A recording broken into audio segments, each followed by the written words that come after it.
Não há diferença entre leis físicas e superleis ou milagres operados pelo conhecimento do mecanismo da mente humana.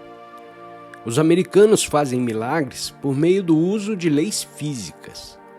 Yogis avançados realizam milagres mentais. A operação de câmeras de rádio e telefoto ainda é um milagre para muitos hindus. E os milagres funcionais da mente, tantas vezes exibidos pelos yogis da Índia, são desconhecidos para os americanos. Nesses dias de maravilhas de constantes invenções, seria sensato que os americanos pelo menos investigassem a fundo a descoberta de milagres espirituais por seus irmãos hindus. Os milagres nada mais são do que a operação de leis supermentais e cósmicas. Jesus e os mentores da Índia sabem como operá-los. Para as pessoas comuns, tais obras parecem milagres, mas são realmente o resultado da operação natural de certas leis ocultas superiores. Yoga une o poder da mente com o poder cósmico. Os princípios de concentração do Raja Yoga eram facilmente praticados, até mesmo pelos Rajas ou pela realeza da Índia, que estavam absortos com seus múltiplos deveres de seus estados. Esses métodos que trazem poder sobre o próprio destino e podem transformar o fracasso, seja material, moral, social ou espiritual, em sucesso. Podem se encaixar igualmente bem na vida ocupada e preocupada dos rajas e marajás ocidentais, dos milionários e bilionários. A natureza humana é a mesma em todos os lugares. O americano precisa de equilíbrio e força espiritual tanto quanto o hindu. O americano faz a máquina trabalhar duro para ele, enquanto o indiano tem que ganhar a vida fazendo o seu trabalho manualmente. Teoricamente, portanto, o homem de negócios americano tem mais tempo do que o proverbialmente espiritual hindu para se dedicar ao desenvolvimento de milagres mentais. A superioridade de adquirir poderes mentais milagrosos sobre a aquisição de habilidades comerciais é que o primeiro não tem limitações como o último. O homem de negócios inteligente, comum, pode ser destruído pela forte concorrência. Quando a sua inteligência de negócios se esgota, ele falha totalmente. Mas o sábio hindu diz que quando os recursos intelectuais se esgotam, não é preciso desistir. Ele pode usar os seus superpoderes ilimitados para a materialização de um desejo. Como Deus é todo-poderoso, assim também por Raja Yoga, unindo-se a Ele conscientemente, o homem também se torna poderoso. Ao tentar curar doenças crônicas, obter sucesso ou obter paz de espírito por meios físicos, existem limitações. Tudo é regido pela lei de causa e efeito. Se você tentou e tentou repetidamente e ainda não conseguiu curar os seus males físicos e mentais, você deve descobrir onde estão as suas limitações. Por que esperar e esperar que o sucesso resulte do uso de uma força limitada? Você precisa abrir a porta interior para aprender poderes super milagrosos pelos quais a vida pode ser totalmente desenvolvida. Caso contrário, você vive em um estado de jogo com o seu destino autocriado. Veja o estado de espírito de tantas pessoas. Elas pensam que são tão sábios, todos correndo atrás de dinheiro para satisfazer os seus desejos de segurança e prazer. Eles usam a sua vida como um trem veloz para um objetivo. Dinheiro, dinheiro e dinheiro. Deixando de usar a razão para ver onde esse curso os levará. Eles jogam com ambições materiais até serem levados dessa terra de mãos vazias. A vida em tal existência é insípida, sem sentido. E qual é o propósito da nossa vida aqui e além? Os mestres ensinam um método pelo qual todos, mesmo os bem-sucedidos materialmente, com todas as suas diversões, confortos e riquezas, podem tornar a vida completa, física, mental e espiritualmente. Comporte-se como um mestre de si mesmo, guiado não por hábitos, mas pelo livre-arbítrio e pela sabedoria da realização de Deus. Você tem o privilégio e a escolha de fazer o seu próprio paraíso aqui mesmo. Você tem todos os meios para fazê-lo. Deus lhe deu o poder de conhecê-lo. Em Raja Yoga, ele deu a você a ciência de como direcionar sua mente para ele, a verdadeira ciência da oração, pela qual você pode entrar em contato com Deus e comungar com ele.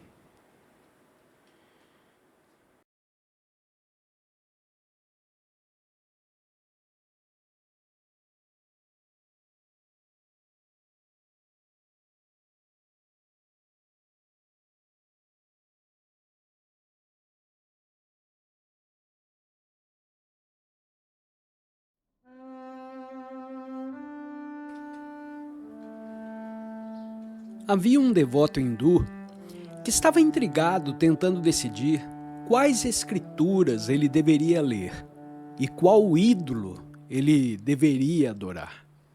Os ídolos são usados na Índia para ajudar a fixar a mente em concentração em um aspecto particular do espírito sem forma, e são mantidos respeitosamente cobertos em um templo para que os pássaros e o clima não os destruam. Então, esse devoto disse: a que Deus devo adorar?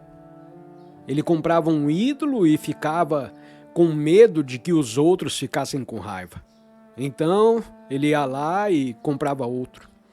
Ele tinha 2 grandes baús, nos quais ele carregava todos os seus livros sagrados e imagens, suspensos em seus ombros em um poste. Todos os dias alguém lhe dizia que era melhor adorar este ou aquele Deus e ler esse ou aquele livro sagrado. Então, cada vez mais pesados, os baús cresciam. Ele viu que teria que comprar um terceiro baú, mas ele pensou: não é possível carregar 3 baús. Ele se sentou à beira de um lago e começou a chorar. Espírito infinito, me diga qual livro ler e qual ídolo adorar. Assim que adoro um Deus, acho que os outros ficam com raiva. Acontece que um santo passou por ali e, vendo o homem chorando, ele disse: filho, por que choras? Qual é o problema? Santo, eu não sei qual livro ler. E olhe para essas centenas de ídolos.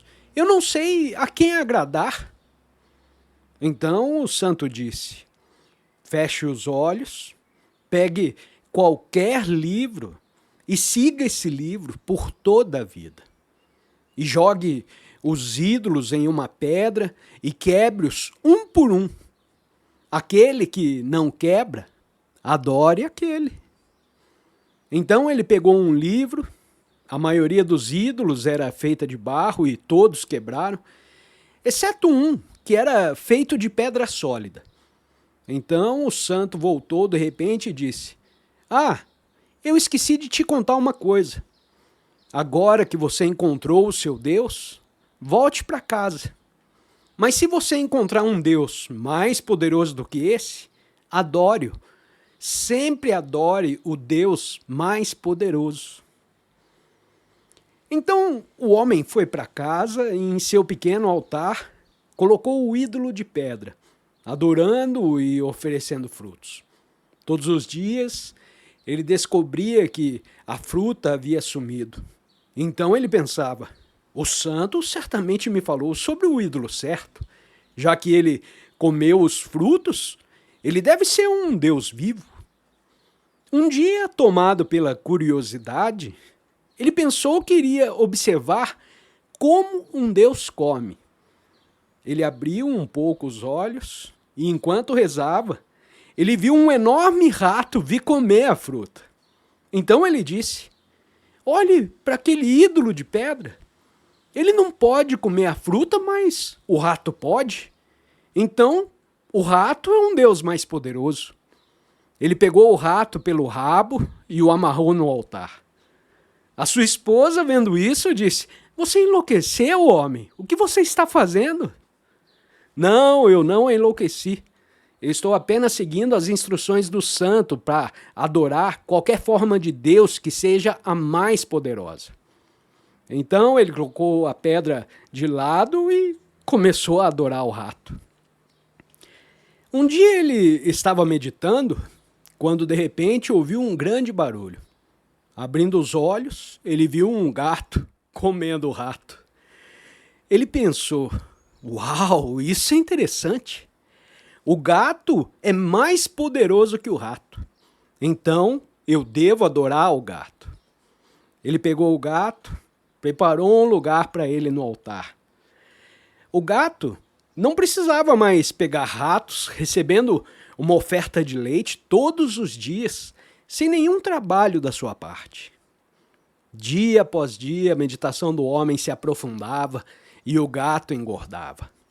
Após cada meditação, o homem costumava beber uma tigela de leite, colocada diante dele por sua esposa. A gatinha não ficou satisfeita com o que conseguiu, então ela se concentrou na tigela de leite do homem. Um dia ela bebeu tudo e voltou e sentou-se no altar. A esposa entrou, viu que o leite tinha acabado, olhou para o gato sentado no altar, fingindo uma certa inocência, e foi buscar a vassoura. A meditação do marido foi interrompida pelo barulho da vassoura caindo sobre o uivo do gato.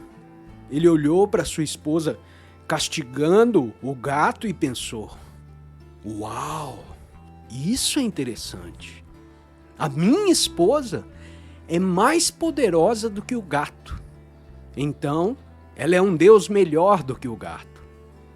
Então ele exigiu que a sua esposa se sentasse no altar. Então ela se sentou e todos os dias ele meditava nela. É claro que a esposa ainda cozinhava para o marido e depois que ele terminava de adorá-la, comia sua refeição. Acontece que um dia ele mordeu com força um pedaço de carvão no arroz. Por que você colocou carvão no arroz? Por que você fez isso? O homem gritou com a sua esposa. Ao que a esposa respondeu se desculpando. Mestre, eu não coloquei carvão no arroz de propósito, me perdoe. Eu sou teu servo. Então ele disse: uau, isso é interessante. Se você é meu servo, você gosta de me servir. Então, eu sou mais poderoso do que você. Então, eu sou o Deus mais poderoso. Deus está em mim. Eu o encontrei agora dentro de mim. Você não encontrará Deus em lugar nenhum, a menos que o encontre dentro de você. Encontre-o dentro de você e você o encontrará fora, em todos os lugares. Se você o encontrar no templo da sua alma, você o encontrará consagrado em todos os templos e igrejas e em todas as almas.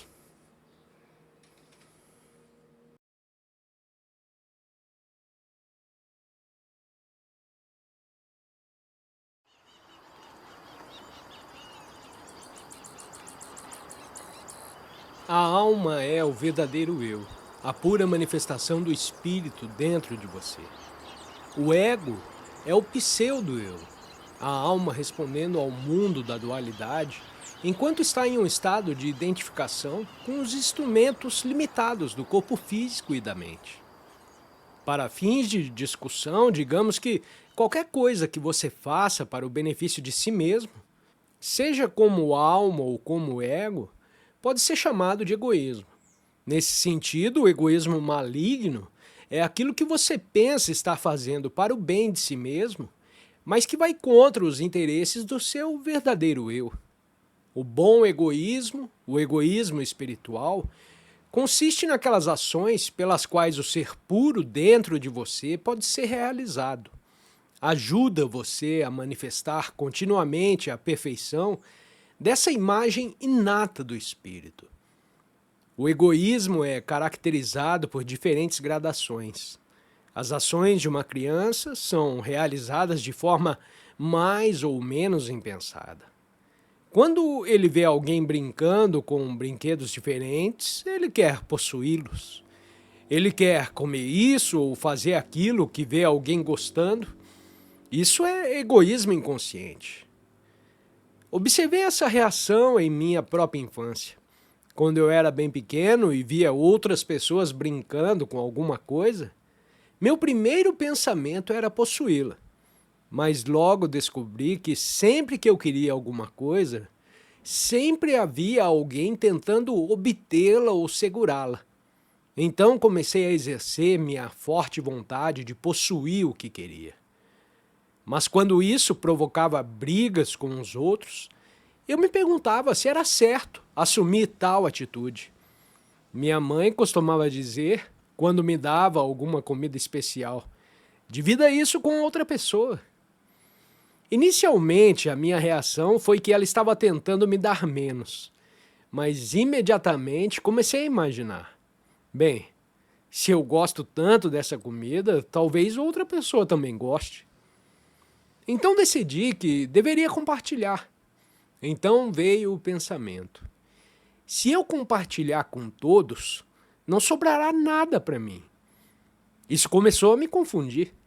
Mas minha experiência foi que, se eu compartilhasse com os outros, eu me divertiria mais.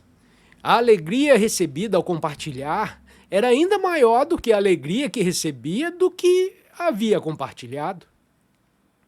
É por isso que sempre me separei de tudo o que amei. Sempre que alguma posse era desejada ou necessária por outra pessoa, a minha mente dizia, bem, ele está doente com esse desejo. Você foi curado de seu desejo, por isso então agora deixe que ele tenha esse benefício. Um por um, dei tudo o que me veio, e a minha alegria foi multiplicada.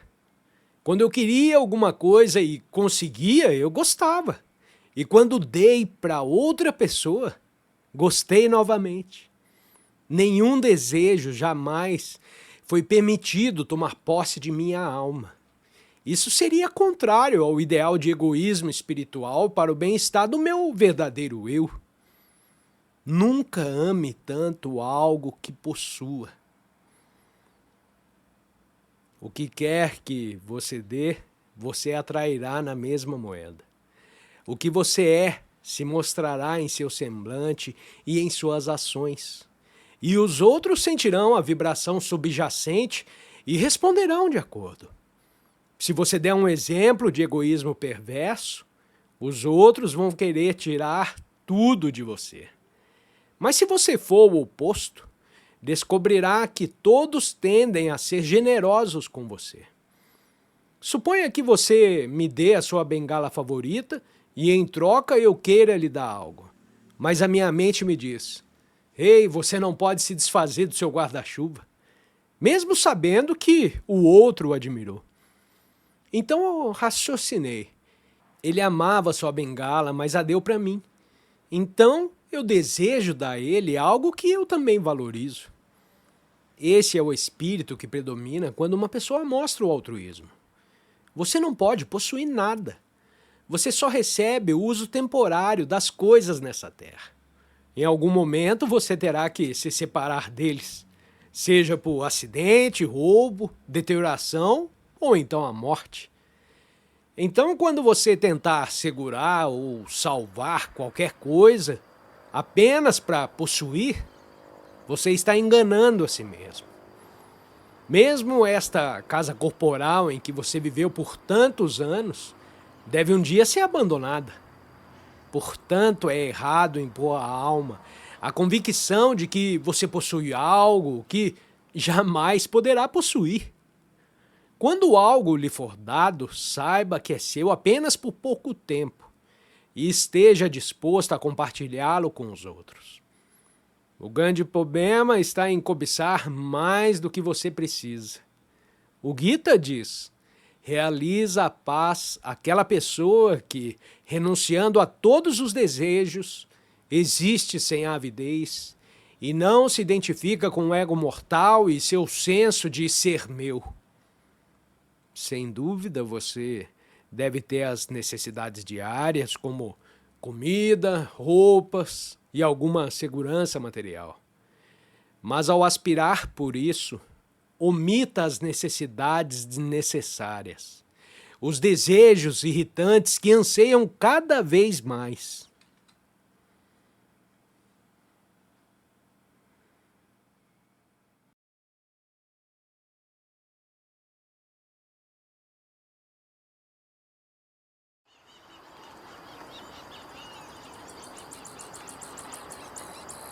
Em cada ação, seja guiado pela sabedoria, nunca pelo desejo de ferir alguém. Mas se alguém for ferido por você ter feito a coisa certa, você não deve ter medo. Você tem que responder a si mesmo e não a mais ninguém. Mesmo Deus não é o seu juiz. Você é o seu próprio juiz. Se você agir de forma errada, você vai se punir. Se você agir corretamente, você se libertará. Essa é a justiça da lei do karma. Você não recebe ordens de Deus, nem dos seus anjos, mas da lei da ação. O que você semeia, você colhe. Sempre que você se deparar com infortúnio, não coloque a culpa em Deus. A culpa recai apenas sobre você, porque isso foi resultante das suas ações passadas. Se você não tem sabedoria para discernir o que é certo, sintonize-se com a sabedoria de um homem sábio. Frequentemente, o que você pensa ser sabedoria não é sabedoria de forma alguma, mas os seus próprios desejos e inclinações kármicas. É por isso que você deve ter um guru. Guru é aquele que é enviado por Deus para te libertar. Quando você está em sintonia com a sabedoria dele, você encontra a liberdade. Caso contrário, você permanecerá escravo dos seus caprichos.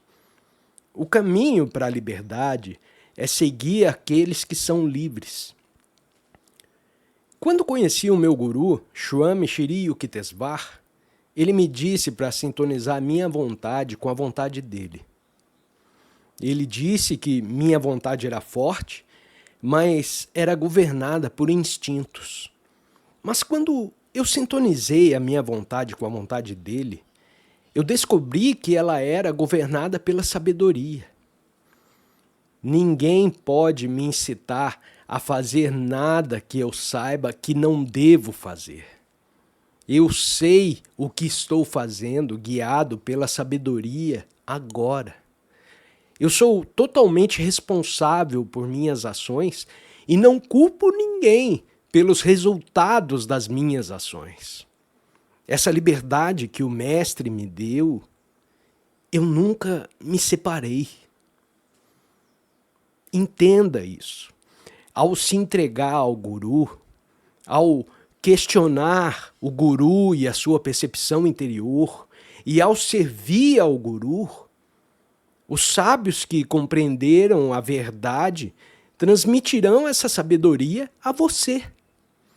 Compreendendo essa sabedoria de um guru, você não vai cair novamente na ilusão.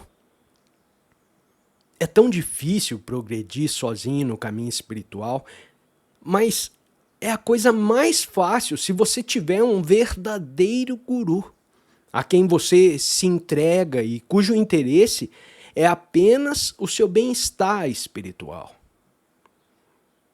Eu me entreguei completamente ao meu mestre e eu descobri que ele deu tudo de si para mim. E através dessa rendição eu encontrei a liberdade. Essa liberdade que toda alma deseja. Essa é a maneira de superar o seu karma. O único interesse de um guru é ajudá-lo a progredir espiritualmente. Se o professor quer algo do discípulo, ele não é um mestre. O único desejo do mestre é dar, não é receber. Mas se o discípulo tem o desejo de ajudar o trabalho do mestre, isso é mérito dele. Ele é ajudado ao doar para a causa de Deus.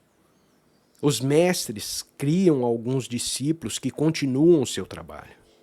Os mestres estão interessados em almas e não em multidões. Almas que seguirão e estão realmente dispostas a se disciplinar. Um verdadeiro discípulo é aquele que busca a liberação, aceitando a disciplina do guru e que se disciplina pelas instruções guiadas pela sabedoria do guru. Mas a maioria dos discípulos quer ser guru.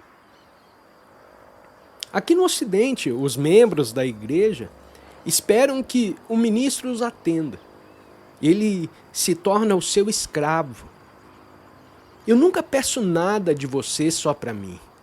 Eu sugeri, às vezes, que você ajudasse o trabalho, mas eu me mantive livre da escravidão das pessoas. Mesmo quando duramente provado pelos problemas financeiros do trabalho, não me abaixei a ninguém e nem comprometi os meus ideais. Eu me mantive livre. Se o Monte Washington é soprado para longe de mim, eu não me importarei. E se ficar comigo, eu carregarei com alegria o fardo de cuidar dele até o meu último dia. Esse é o meu princípio. Onde quer que Deus me guarde, eu continuarei, pois a vontade do Pai é a minha vontade. Durante toda a sua vida, você foi um escravo, seguindo os seus próprios caprichos. Eu lembro que na minha juventude, não podia comer essa ou aquela comida, mas quando cheguei ao mestre, ele resolveu todas essas torções de pensamento. Primeiro ele descobriu o que eu não gostava de comer e ele disse: então você não gosta disso, você não gosta disso e daquele outro. Depois de 7 dias, ele me perguntou se eu gostava da comida que comia no ashram. Eu disse que era maravilhoso. E ele me disse então que eu vinha comendo nas várias preparações os próprios alimentos que achava que não poderia comer. Ele me ajudou a conquistar gostos e desgostos por meio dessa disciplina. A maioria das pessoas do Ocidente pensa apenas em conforto. O mestre nunca se preocupou com onde eu iria dormir. E se eu tentasse me sentir mais confortável do jeito humano, ele me criticava. Por meio dessa crítica construtiva e treinamento, Eu encontrei a total liberdade da consciência alimentar, do vestuário, da consciência social e da consciência corporal. Eu estava tão feliz, livre da prisão que eu mesmo fiz. O mestre me deu essa liberdade por meio da sua orientação. Liberdade de hábitos, liberdade de humores, liberdade de pensamentos limitantes. Portanto, não deixe a sua vontade ser prisioneira dos seus hábitos e caprichos. Isso não significa que você não deva usar a sua vontade. Aprenda a usá-la com discernimento, pois assim você vai estar usando a vontade do seu Pai. Aprenda a comparar a sua discriminação em desenvolvimento com a discriminação de sabedoria do Guru. Pois só então você pode ter certeza de que está certo. Nós gostamos demais dos nossos próprios pensamentos. Qualquer que seja a nossa noção, nós queremos extrair todo um corpo de escrituras para apoiá-las. Mas quando você compara a sua vontade com a vontade do Mestre e é guiado pela vontade dele, então você sabe se está seguindo a sabedoria ou os instintos e o seu karma passado.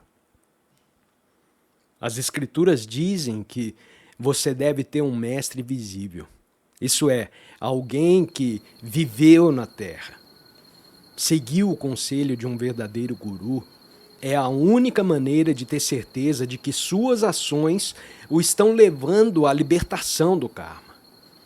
Um homem sábio não deseja pessoalmente que você o obedeça. Mas se você se oferecer para ser obediente à sua orientação, ele certamente lhe dirá a verdade. Ele lhe dirá o que é melhor para você. E não importa quantas vezes você vacile ou o deixe, ele sempre falará a verdade para o seu próprio bem. Ele não pode ser subornado de forma alguma. Assim era o meu mestre. Ele foi aquele entre muitos que nunca hesitou em me dizer as minhas falhas. Ele costumava dizer: aí está a porta. A qualquer hora que você quiser ir, você é livre para sair. Muitos fugiram. Mas eu não saí. Eu sabia que ele não queria nada de mim, mas eu queria algo que ele tinha. O mestre me disse que sua disciplina às vezes atrapalhava, mas se prometi ser obediente, eu devo honrar essa promessa. E eu fiz. Aqui na América, o professor sente que deve lidar com os membros da igreja com luvas de pelica. Mas o caminho do mestre era forte. Ele me disse: os seus métodos serão muito mais brandos do que o meu, mas esse é o meu jeito. É pegar ou largar. E eu aceitei com prazer. E isso me tornou uma pessoa livre. Mas ninguém pode libertá-lo a menos que você faça um esforço para se libertar.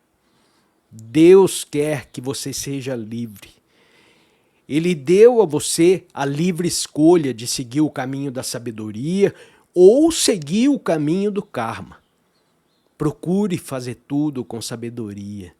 À noite, examine-se e veja se você conseguiu.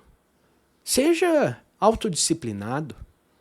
Se você puder obedecer à orientação do guru e se lembrar de fazer o que ele diz e estar sempre atento a si mesmo, de repente, você verá que está livre.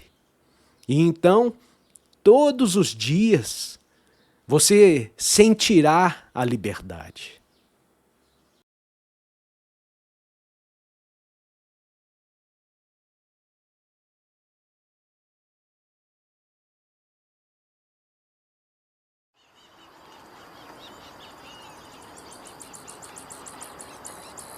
Você percebe como você gasta a sua vida? Muitos poucos de nós estão cientes de quanto podemos colocar e tirar da vida se a usarmos de maneira adequada, sábia e econômica. Primeiro, vamos economizar o nosso tempo. As vidas se esvaem antes de acordarmos. E é por isso que não percebemos o valor imortal do tempo que Deus nos deu. Muito tempo é gasto com pressa, sem chegar a lugar nenhum. Devemos parar, pensar e tentar aprender o que a vida pode nos dar. A maioria das pessoas não pensa profundamente. Elas apenas comem, dormem, trabalham e morrem. 60 anos é a expectativa de vida média. Mas você sabe quantos anos você realmente vive? A maioria das pessoas dorme de 6 a 10 horas por dia, ou seja, 1/3 da sua vida, cerca de 20 a 25 anos, já se foi passado na inconsciência. Assim nos restam 40 ou 35 anos.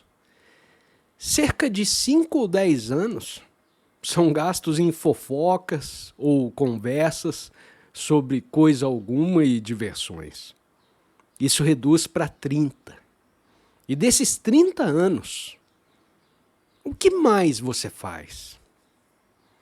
Coma e não faça nada e, claro, cuide dos negócios.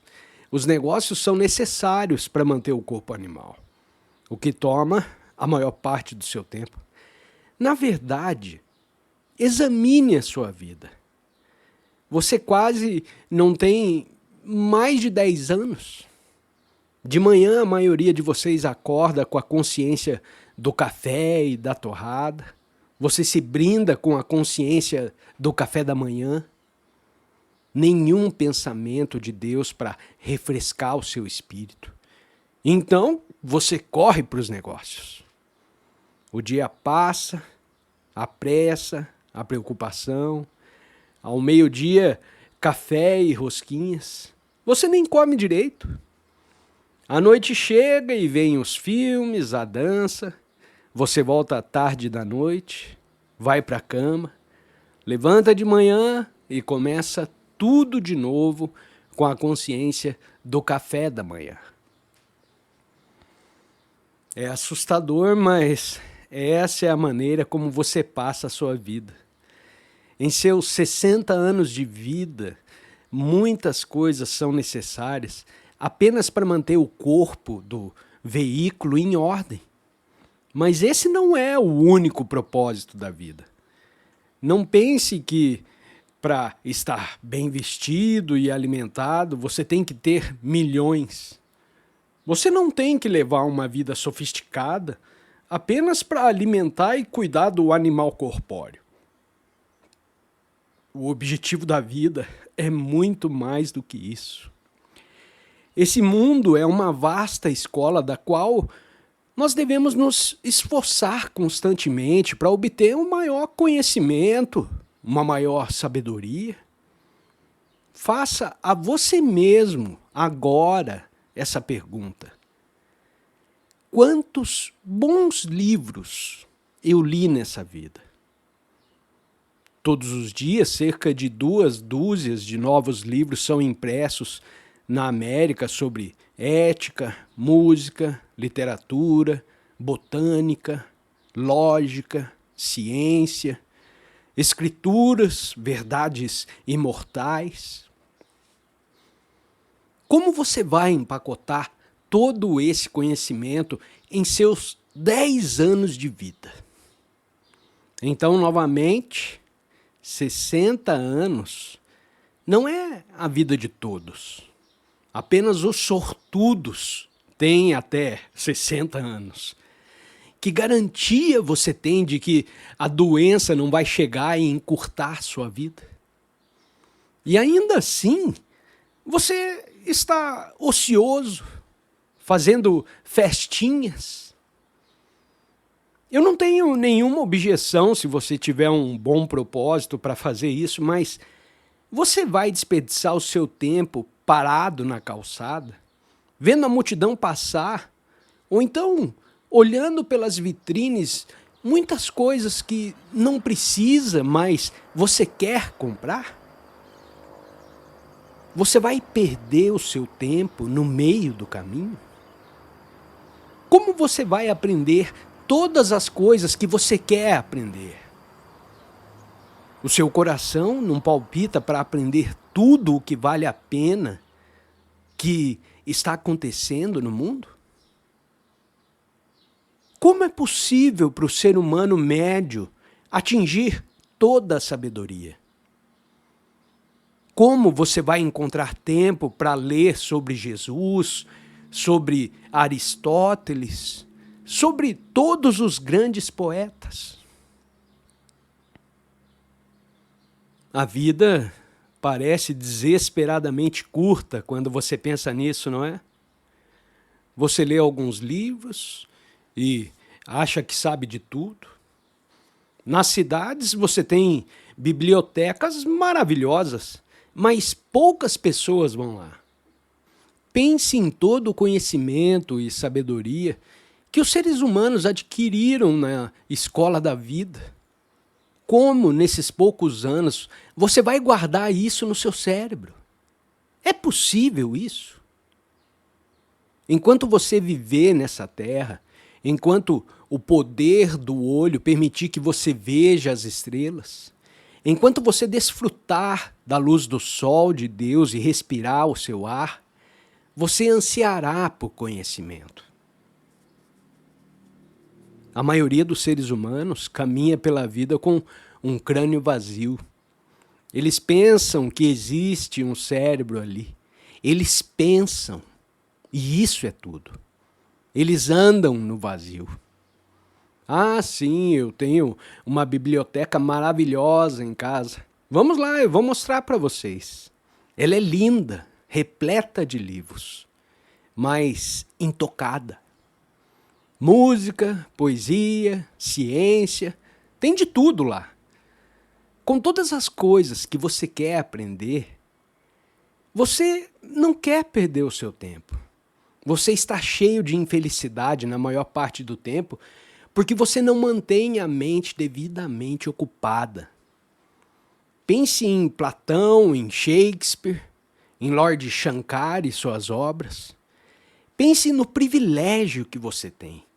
Você pode conversar com todos eles à vontade através dos seus maravilhosos livros. Em vez disso, você fica se perguntando o tempo todo que programa vai vir a seguir. É bom ser entretido de vez em quando, mas se você passa a vida em passatempos inúteis e fofocando sobre os outros, interessando-se pelos defeitos dos outros, em vez de reconhecer os seus, a perda é totalmente sua. Você tem muita limpeza para fazer sozinho. Você cria uma esfera tão limitada de interesse ao seu redor. Um alfaiate uma vez morreu e foi para o céu. Pela manhã ele começou a procurar uma máquina de costura. O seu hábito estreito ainda estava com ele. Embora no céu ele não precisasse de roupas, ele estava vestido com roupas de luz. Você também está perdendo um tempo inestimável com coisas que não são essenciais quando os tesouros de Deus estão ao seu redor, prontos para serem recebidos. A sabedoria vem, ela bate ao seu portão pedindo gentilmente, deixe-me entrar. Mas você não responde, nem pensamento, nem uma resposta ali. Romances baratos e sensacionais chamam você com a sua grosseria e os seus pensamentos correm para recebê-los com o coração aberto. Você desenvolve um gosto por coisas inferiores assim. Se você cultivar o gosto pelo queijo estragado, você perderá o gosto pelo queijo bom e fresco.